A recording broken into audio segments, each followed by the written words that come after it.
नमस्कार, रमन टाइम्स में आपका हार्दिक स्वागत है। मैं मस्ताना देश की प्रमुख खबर लेकर के आपके सामने उपस्थित हूँ। बिहार में चुनाव तिथि घोषित होने के बाद सभी राजनीतिक पार्टियां सक्रिय हो गई हैं।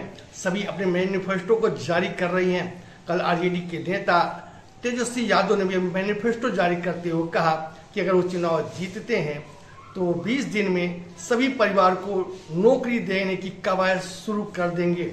हालांकि ये लोक लुभावना वादा है, ऐसा संभव कर पाना आसान नहीं है। वहीं देखा जा रहा है चुनाव में, बिहार चुनाव में सबसे ज्यादा स्टार प्रचारक के रूप में योगी आदित्यनाथ जी का मांग है।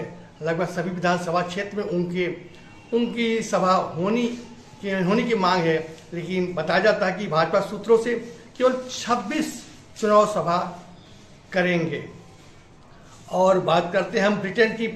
ब्रिटेन भी भारत की तरह ही आधार कार्ड सिस्टम को एक्टिव करेगा ताकि अवैध रूप से रह रहे अप्रवासी भारतीयों, अप्रवासी विदेशियों को ब्रिटेन से निकाला जा सके और ताकि सरकारी सुविधाओं में, सरकारी नौकरियों में लोकल लोगों को और ब्रिटिश लोगों को महत्वता दी जा सके।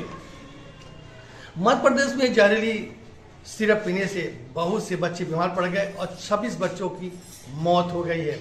केंद्र सरकार ने सभी प्रदेशों में रेड अलर्ट जारी किया और कहा कि सभी सिरप कंपनियों की जांच हो, और कई कंपनियों को उन्होंने प्रतिबंधित कर दिया। जब तक जांच पूरी नहीं हो जाती है तब तो वो सिरप नहीं दे सकते हैं। बिहार से एक खबर आ रही है पवन सिंह की। पवन सिंह गायक हैं और कलाकार भी हैं, एक्टर भी हैं। उनकी पत्नी भी ज्योति सिंह भी चुनावी पर्चा भर दिया है, वो भी चुनाव लड़ने के लिए मैदान में हैं।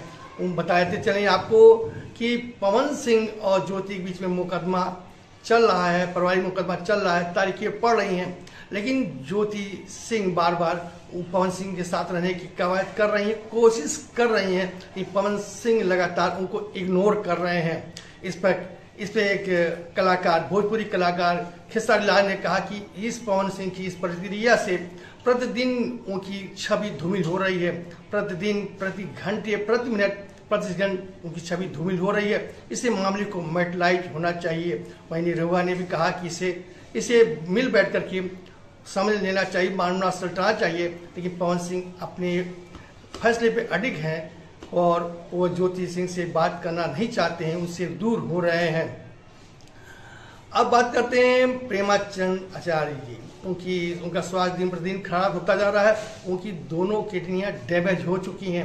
उनके बहुत से भाई किडनी देने की कवायद की हैं, कोशिश कर रहे हैं, लेकिन वो कहते हैं मैं किसी की तकलीफ दे करके स्वस्थ रहना नहीं चाहता हूँ। वो अंतिम जीवन के अंतिम पड़ाव पर हूँ और मैं राधे राधे का भजन करना चाहता हूँ। कल मायावती ने एक बहुत बड़ी चुनावी सभा आयोजित की थी। चुनावी सभा बहुत सफल रहा। उसमें उन्होंने समाजवादी पार्टी पे बहुत से आरोप लगाया। पता है कि अखिलेश यादव जब भी सत्ता पर रहे हैं तो पीडीए को उन्हें ध्यान नहीं आता है। पीडीए प्रताड़ित होती है, उस पर कोई बात नहीं बोलते हैं, कि जैसे सत्ता से हटते हैं तो उन्हें पीडीए की दुख दर्द याद आता है। ये अच्छा रहता जब सत्ता में थे तो पीडीए के जो महापुरुष हैं, बहुजन समाज के महापुरुष हैं, उनको इज्जत देते, सम्मान देते, उनके बताए मार्गों पर चलते, कि ऐसा उन्होंने कभी भी नहीं किया है। उनकी पीडीए एक छलावा है, दिखावा है।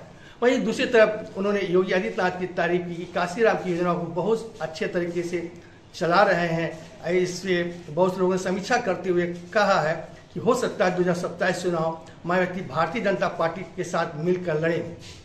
हालांकि उत्तर प्रदेश में भारतीय जनता पार्टी बहुत मजबूत स्थिति में है, लेकिन तीसरी बार आने के लिए मायावती से गठबंधन से कोई इनकार नहीं किया जा सकता है। आज समाचार नहीं समाप्त हुआ, कल फिर मुलाकात होगी। तब तक मुझे याद दीजिए।